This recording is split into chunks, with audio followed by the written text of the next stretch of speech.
Right. बताइए कितनी खुशी हो रही है कि आपका काम इतना ज़्यादा छाया हुआ है। एंड इस प्रोजेक्ट के बारे में बताइए, कैसे शुरुआत हुई, कैसे अप्रोच हुआ आपको?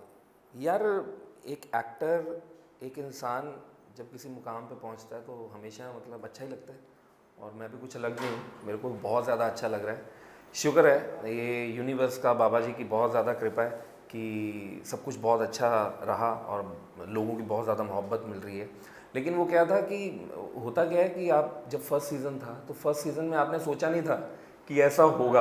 और जैसे अभी काफ़ी लोगों से मैं बात कर रहा था तो मैं हमेशा ये बात बोलता हूँ कि ये फर्स्ट सीज़न मैंने मतलब जब मेरे पास ये ऑडिशन के लिए कॉल आया था तो मैंने मतलब बचकानी हरकत की कि मैंने मना कर दिया था। मना ऐसे कर दिया था क्योंकि मैं चमकीला शूट कर रहा था और वो डेट्स का इशू था, क्योंकि ये मामला सीज़न 1 भी उन्हीं डेट्स में शुरू होने वाला था। तो मेरे को ये था यार कि इम्तियाज़ सर ने विश्वास किया है, इतना बड़ा कैरेक्टर प्ले करने को दिया है, तो मैं सारा जो ध्यान है अपना केंद्रित वहीं रखूँ। और इम्तियाज़ सर ही इज़ वेरी पर्टिकुलर कि, और मेरे को ऐसा लगा कि अगर मैं उनको बोलूँगा कि सर मेरी ये डेट्स वर्कआउट करवाओ तो वो बोलेंगे बेटा ये तो अच्छे से प्ले कर लो और हमारे पंजाबी में एक बात बोलते हैं, अग्गा दौड़ पीछा चौड़, मतलब आगे की तुम्हें दौड़ है और पीछे वाला काम तुम ध्यान नहीं दे रहे हो। तो बट वही कि यूनिवर्स ने शायद इसी तरह प्लान किया हुआ था कि वैभव पाजी, जो वैभव विशांत एंटी कास्टिंग से, तो वैभव पाजी ने मेरे को बोला अंजन भाई आप ऑडिशन दो, डेट्स मैं आपकी वर्कआउट करवाऊंगा, डोंट वरी। और वो लक बाय चांस हुआ क्या, रवि सर का थोड़ा सा उनकी वजह से थोड़ा सा पोस्टपोन हुआ, उनकी डेट्स का कुछ चक्कर हुआ और वो थोड़ा सा पोस्टपोन हुआ। और यहाँ पे वैभव पाजी ने, हैदर था हमारा डायरेक्शन टीम में, उनसे बात की, वो डेट्स वर्कआउट हुई और सीज़न 1, और फिर सीज़न 1 के टाइम पे भी हमने ऐसा नहीं सोचा था कि ये इतना ज़बरदस्त लोग इसको प्यार और मोहब्बत देंगे।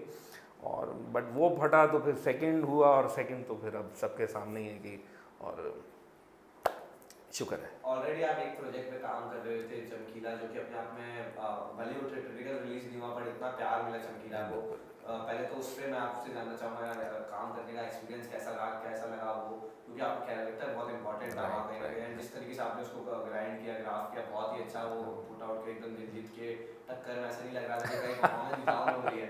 तो उसके बारे में पहले बताइए। यार वो बहुत अच्छा कैरेक्टर, वो मुकेश चावड़ा पाजी, उनका एक दिन कॉल आता है कि तेरी लाइफ का बेस्ट तेरे को किरदार मैं दे रहा हूँ, टिक्की नाम है। और मेरे को पता था क्योंकि मैं बीइंग फ्रॉम पंजाब, चमकीला जी के साथ जो मतलब इनिशियल ईयर्स में जिन्होंने ढोलक बजाई वो केसर सिंह टिक्की ही थे, तो मेरे को पता था। लेकिन मेरे को ये नहीं पता था कि ये फिल्म में इस कैरेक्टर का क्या, कैरेक्टर मतलब इस कैरेक्टर का क्या योगदान रहेगा इस पूरी फिल्म में, और इम्तियाज़ सर उसको कैसे उस कैरेक्टर को दिखाएंगे। तो वो था कि हाँ चलो ठीक है, एक ढोलक वाला होगा। तो मैंने उस चीज़ के लिए ढोलक भी सीखी। जब मैंने स्क्रिप्ट पढ़ी और मैं इम्तियाज़ सर से मिला तो इम्तियाज़ सर ने मेरे को ब्रीफ दिया, तो मैंने स्क्रिप्ट पढ़ी तो मेरे को समझ में आया, मैंने कहा यार ये तो बहुत इंपॉर्टेंट कैरेक्टर। और इम्तियाज़ सर ने मेरे से एक बात पूछी थी कि यार अंजम तू ढोलक प्ले कर लेता है, तो मैंने कहा सर मेरी हालांकि म्यूज़िक बैकग्राउंड है, मुझे ताल का थोड़ा पता है, बट अगर हमारे पास वक्त है, अगर मैं तैयारी कर सकता हूँ तो मैं ढोलक सीखना चाहता हूँ। तो इम्तियाज़ सर ने कहा यार ये तो बहुत बढ़िया बात है। तो हमारे पास कुछ 2 महीने थे, तो इम्तियाज़ सर ने ही, उनकी टीम ने, चंडीगढ़ से एक गुरुजी हैं केसी वैष्णव, ढोलक वादक हैं, ढोलक प्लेयर हैं बहुत बढ़िया, उनको भेजा मेरे लिए कि रोज़ आते थे वो मुझे ढोलक सिखाने। और टिक्की जी का एक तरीका था, वो अलग से वो इस घुटने के नीचे ढोलक देके और बजाते थे छल्ले के साथ, तो वो सीखा, वो मैनरिज्म था जो उनका। तो मेहनत, मैं तो हमेशा बोलता हूँ कि बाबा जी आपसे मेहनत करवाते भी हैं और फिर आपको उसका फल भी देते हैं। तो मेरे लिए वही हुई, मेरे से मेहनत करवाई भी गई, वो फल भी मिला मेरे को। हालांकि बड़ा बीच बीच में बड़ा इंटेंस कैरेक्टर था वो टिक्की जी, क्योंकि वो शराब वाले जो आपने देखी है फिल्म, तो वो जो बिल्कुल टुन होके वो वाला जो जोन था, वो मेरे लिए सबसे ज़्यादा क्या सच मुश्किल में था। पीते थे वो एक्ट करने के लिए? क्योंकि मैंने नहीं देखा बहुत नहीं है। नहीं नहीं नहीं, एक वो नशे में चले जाते हैं। वो बस सब मैं बोलूँगा इम्तियाज़ सर की ही वो कला थी, जिन्होंने मेरे से वो वाला जो पोर्शन था, वो ये तो वाला आपका जो बड़प्पन है जो कि पर्टिकुलर, आपका किरदार भी बहुत आपने नहीं बखूबी वो निभाया उस पर्टिकुलर मूवी जो में। सीन्स थे वो इम्तियाज़ सर ने बड़े बखूबी निकलवाए, और उन्हीं को पता था कैसे निकलवाने हैं। तो हालांकि मैं बहुत ज़्यादा वरिड था कि ये मैं कैसे निकाल पाऊँगा, बट वो बहुत अच्छे सीन्स हुए, और लोगों ने सबसे ज़्यादा मोहब्बत भी उन्हीं सीन्स को दी जिसमें ये बंदा थोड़ा सा हाँ, हाँ झूम रहा तो है। झूम रहा है, तो वो मज़ा आया। बट फिल्म बट वो ये कि मेरे को वो वाला कैरेक्टर, टिक्की वाला कैरेक्टर थोड़ा सा मतलब वो होता नहीं कि एक आप आए, आप स्क्रीन पे कॉमेडी करके और वैसा करके कुछ चले गए, लेकिन वो मेरे को बहुत ज़्यादा हैवी लगा वो किरदार। और फिर उन्हीं दिनों में ये मामला सीज़न 1 शुरू होना था, तो वहाँ से एकदम से कॉमेडी वो थोड़ा सा 1-2 दिन थोड़े से मुश्किल हुए, बट यहाँ पे राहुल पांडे साहब थे जिन्होंने बड़ा अच्छा काम निकलवाया।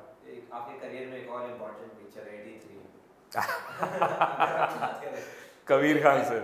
83 आपने क्योंकि कबीर खान सर के साथ काम कर लिया, इम्तियाज अली सर के साथ काम कर लिया, एक तो डिफरेंस क्या था दोनों की वर्किंग स्टाइल में? एंड 83 से मेरा एक और सवाल है आपसे, किरदार आपका बहुत अच्छा था, स्टोरी लाइन बहुत अच्छी थी, सारे जो कास्ट थी वो बहुत अच्छी थी, परफॉर्मेंस भी क्रिटिकली अगर हम देखें तो बहुत अच्छी अप्रूवल मिली, लेकिन बॉक्स ऑफिस में वो उतना अच्छा सक्सेस हाँ वो कई रीजंस होते हैं तो उसके। आप डिसअपॉइंट फील हुआ था तब कि अरे यार, या वो मेरे ख्याल कोविड का टाइम था शायद, और वो तब रिलीज़ हुई, तो वो मेरे ख्याल लोगों में जो एक भय था और डर था उस वजह से शायद, अदरवाइज फिल्म को तो बहुत ज़्यादा अप्रिसिएशन मिली।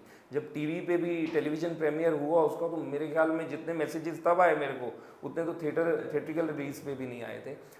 और आपने जो बात पूछी कि कबीर खान सर और इम्तियाज़ सर दोनों, मतलब मैं तो ये कहूँगा कि दोनों ही इतने चिल मोड पे काम करते हैं ना, इनके सेट पे मेरे को नहीं लगता कि वो वाला होता अरे ये क्या कर दिया, वो क्या कर दिया, होता है आम सेट्स पे ऐसा होता है कि एकदम भागा दौड़ी मची होती है। कुछ नहीं, शांत तरीके से एक्टर को उसका टाइम देते हैं ये लोग, और बड़े क्लियर हैं। ऐसा नहीं कि एक चीज़ के 20-20, 30-30 शॉट्स ले लिए, पता है उनको प्रिसाइजली कि इसके 3 शॉट्स चाहिए हमें, मतलब 3 टेक्स चाहिए, तो दैट्स इट। और एक होता है कि एक्टर को नर्वस कर देते हैं कुछ डायरेक्टर्स, वैसे डायरेक्टर्स बिल्कुल नहीं है। और बस थोड़ा सा डिफरेंस है इम्तियाज सर और कबीर खान सर में, बट बाकी वो शांत। मजा किसके साथ आया काम करने में? यार दोनों में अपनी अपनी जगह पे अपने आपको जो बेहतरीन आपको लगा कि इनका एक नेचुरल कंफर्ट आ रहा है। अनडाउटेडली इम्तियाज सर, बहुत बहुत मजा, क्योंकि था क्या कि वहाँ पे मैं शायद कुछ कम दिनों के लिए था कबीर सर के साथ, और यहाँ पे इम्तियाज़ सर के साथ क्योंकि किरदार ऐसा था, हमारी डिस्कशंस हमारी बहुत होती थी, तो वो इम्तियाज़ सर के मैं और करीब हुआ उन डिस्कशंस के माध्यम से, उन डिस्कशंस के टाइम पे।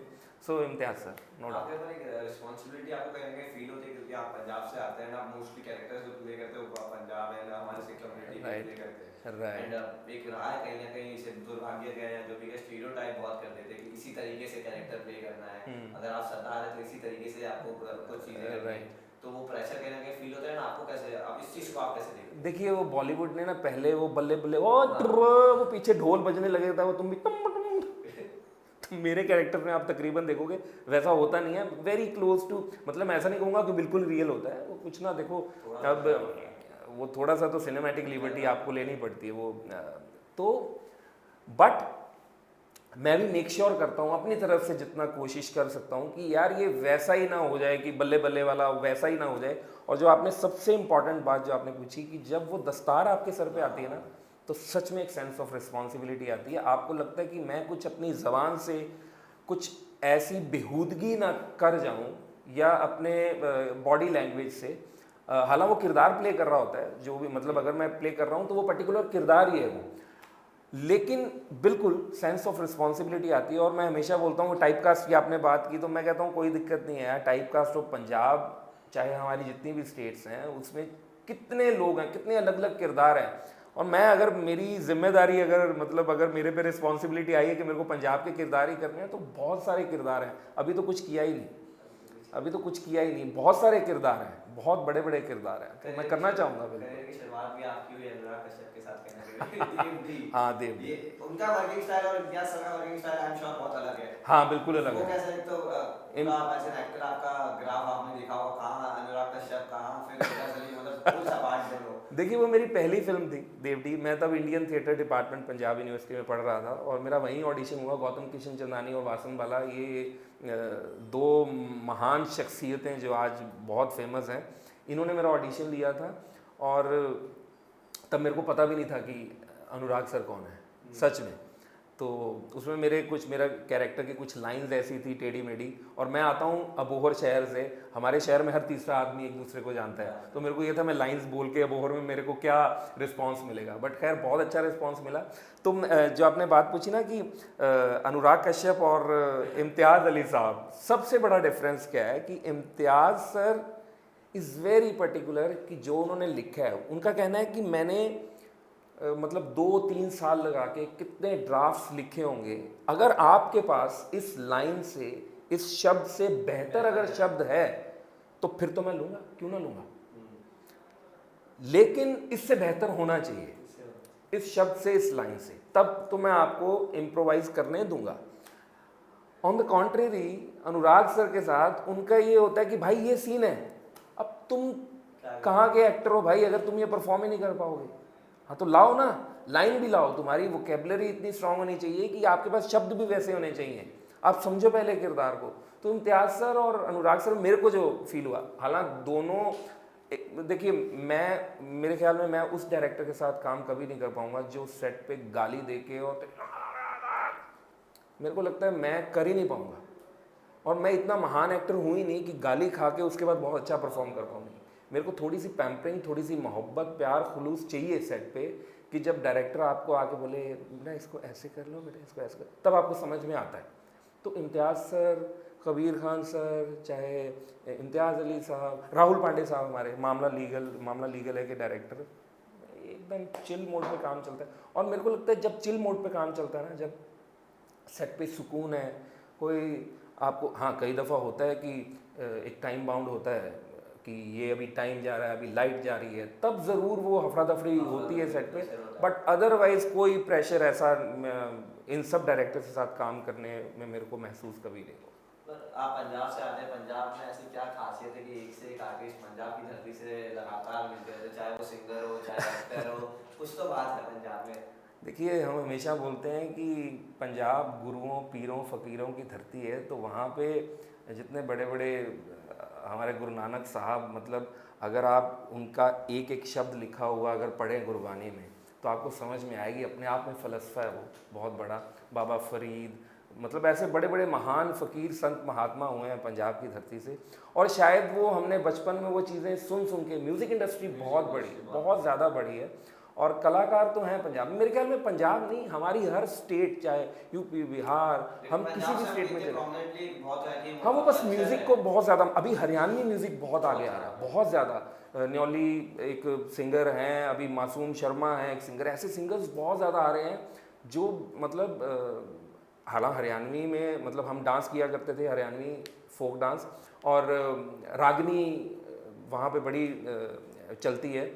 तो हर स्टेट का अपना अपना एक रंग है, अपना अपना काफ़ी कुछ होता है, मतलब तो। और पंजाब क्या है, बस वही है कि पंजाब में वो जो एक होती है ना कि जैसे हम यहाँ पे हाथ मार कर चढ़ती कला में हो जाते हैं एकदम से, तो शायद लोगों को हमारा वैसी वाली नेचर जो है, खुलापन, वो पसंद आता है। तो इस वजह से वो सारे कैरेक्टर्स, और मेरे को बड़ा अच्छा लगता है कि जब मैं पंजाबी कैरेक्टर्स प्ले करता हूँ, वो कहते हैं ना कि एक मेरा कंफर्ट जोन भी है, तो मज़ा भी आता है, वो निखर के आता है। हाँ, वो कोई भी स्टेट से अगर बंदा, कहीं से बिहार से कोई एक्टर है, अगर उसको बिहारी कैरेक्टर प्ले करने को मिलेगा तो बड़ा बखूबी प्ले करेगा, क्योंकि आप आधे टाइम एक्ट नहीं कर रहे हैं, राइट। तो उसको पता भी होगा कि यार इस कैरेक्टर में क्या न्यूएंसेस पुट किए जाएं, मतलब क्या डाले जाएं कि ये और ज़्यादा रियल लगे। तो वो हर बंदे को अपनी अपनी स्टेट का, जहाँ से वो आता है, वो एक चीज़ लेके ही आता है साथ में। तो अब कहीं ना कहीं अगर हम बात करें आपके टैलेंट की, कॉमेडी एक ग्राफ रहा है, कॉमेडी सबसे मुश्किल रहा है, एंड आप टाइम से लगे कहीं ना कहीं कॉमेडी करते रहते हैं, तो उसके लिए वो कितनी मेहनत जाती है अपने आर्ट पे, अपने ग्राफ पे, कैसे, क्या ऑब्जर्वेशन एक स्किल होता है कॉमेडी के लिए, बहुत इम्प्रूवमेंट करता है, आप कैसे, आपका क्या पैटर्न है कॉमेडी? यार एक सबसे पहला तो सबसे बड़ा काम कर देते हैं राइटर्स, वो जो आपके लिए लिख देते हैं, जो आपने अपने मुंह से जो लाइंस बोलनी है, तो वो संवाद जो वो लिख देते हैं राइटर्स, वो बड़ा आपके लिए एक आसान चीज़ हो जाती है कि आपको ये परफॉर्म करना है। फिर जो डायरेक्टर होता है वो आपको बड़ी चीज़ें क्लियर कर देता है। तो और मेरे को ऐसा लगता है जितने भी मैं कॉमिक कैरेक्टर्स जब प्ले करता हूँ, अगर तो मैं ज़्यादा उसके बारे में विचार विमर्श करता हूँ, ज़्यादा सोचता हूँ, तो वो कभी अच्छा नहीं निकल के आता। जस्ट वो बोलते हैं ना, just go with the flow. तो अगर मैं गो विद द फ्लो वाले उस जोन में आके वो परफॉर्म करता हूँ ना, तो हमेशा अच्छे से परफॉर्म करता हूँ मैं और कर पाता हूँ। और यहाँ जो मामला है लीगल में, आपने वकील भी प्ले किया है, साथ में वकील वो ऐसा उसके सीन जब वो स्क्रीन में आता है कहीं ना कहीं लोग हंसते हैं कि अब ये क्या करेंगे, तो वो कहाँ से ग्रो है? वकील इंटेलेक्चुअल आदमी भी है, पढ़ा लिखा आदमी भी है, एंटरटेन साइड फनी साइड भी दिखा रहे हैं। यार ये ना दो तीन लोगों का जिसको हम बोलते हैं ना अमेलगमेशन है मिंटू। तो मैंने ऐसे किरदार देखे हुए हैं, तो मैंने उनको थोड़ा सा कह लो मिक्स एंड मैच करके ये वाला किरदार बना। और फिर राहुल पांडे साहब, उनके साथ काफ़ी डिस्कशंस हुई कि इसको ऐसे। और मेरा एक बेस्ट फ्रेंड है यशु, वो आपने देखा होगा पिछले सीजन में और इस सीजन में भी, मिंटू एकदम से आता है एंड शाम की चाय मेरी तरफ से। तो वो जब भी मेरा दोस्त खुश होता है ना, तो वो बीच में अंग्रेजी एक्सेंट आ जाता है उसका, तो वो कहीं ना कहीं से आपको। और जो एक बॉडी लैंग्वेज है हमारे अबोहर में, मेरे अबोहर शहर में एक अंकल हैं, तो वो जब भी कुछ करते हैं तो उनकी बॉडी जैसे अब हम सारे निर्वस्त्र होंगे तो वो एक बॉडी में ना लचक आ जाती है। तो हाँ मतलब वो कहीं ना कहीं आपने देखे होते हैं ऐसे किरदार, और वो क्या आपकी सबकॉन्शियस, आपकी जो बॉडी वाली जो मेमोरी होती है वो कहीं ना कहीं वो वहाँ पे जज्ब होते हैं और आप उनको मौके पे निकाल लेते हैं। ऑब्जर्वेशन का एक बहुत रोल रहता है इंपॉर्टेंट। बिल्कुल बिल्कुल बिल्कुल। अगर अब हम बात करें टाइम की भी करनी है कहीं ना कहीं, मामला है लीगल बहुत अच्छा चल रहा है। एक तो फैंस को मैसेज कुछ देना चाहिए क्योंकि लगातार लोग बिंज वॉच कर रहे हैं शो को, एंड आने वाले टाइम में क्या इंटरेस्टिंग आ रहा है, कुछ नया आ रहा है। यार फैंस तो नहीं, मतलब सब अपने भाई बंधु हैं, अपने दोस्त मित्र हैं सब, बस सबको यही कहना चाहूँगा कि प्लीज़ आप लोग मामला सीज़न है 1 को आपने बहुत ज़्यादा प्यार दिया, और मामला सीज़न 2 आप देखिए, जितना हो सके देखिए, अपने रिश्तेदारों को, दोस्तों, भाइयों को, सबको बताइए कि मामला लीगल है सीज़न 2 ओनली ऑन नेटफ्लिक्स आ चुका है, देखिए बिंदास। एंड कुछ प्रोजेक्ट्स नए आ रहे हैं कॉमेडी में? यार आ रहे हैं कई। मैं हमेशा एक बात बोलता हूँ कि बातें हैं बातों का क्या और मैं थोड़ा सा इस चीज़ को मानता हूँ कि जब तक फ्लोर पे आके आपने शूट नहीं कर लिया, और शूट होके जब तक आपको एक रिलीज डेट नहीं मिल गई ना, तब तक बात करने का कोई मतलब नहीं है, क्योंकि कुछ नहीं पता चलता, ये बड़े अनप्रडिक्टेबल सी चीज़ है। बट येस, एक मैंने बहुत साल बाद मैंने एक पंजाबी फिल्म की है, और फिल्म का नाम है इश्कनामा। वो अभी शायद 24 जुलाई को रिलीज़ होने वाली है। जय रंधावा, शहनाज गिल, सौरभ सचदेवा और मैं, और अरविंदर खैरा उसके डायरेक्टर हैं, जानी बीपरा, ये सब लोग हैं। बहुत बड़ा प्रोजेक्ट है, तो मैंने बड़े साल बाद पंजाबी फिल्म की है, उसके बारे में बता सकता हूँ क्योंकि वो भी रेडी हो चुका है बाकी एक हिंदी चीज़ है तो वो समय रहते मैं बताऊँगा। Thank you so much for having this. Thank you so much. Wish you luck, ऐसे ही आप अच्छा काम करते रहिए, लोगों को हंसाते रहिए। Thank you so much, thank you so much. Thank you sir.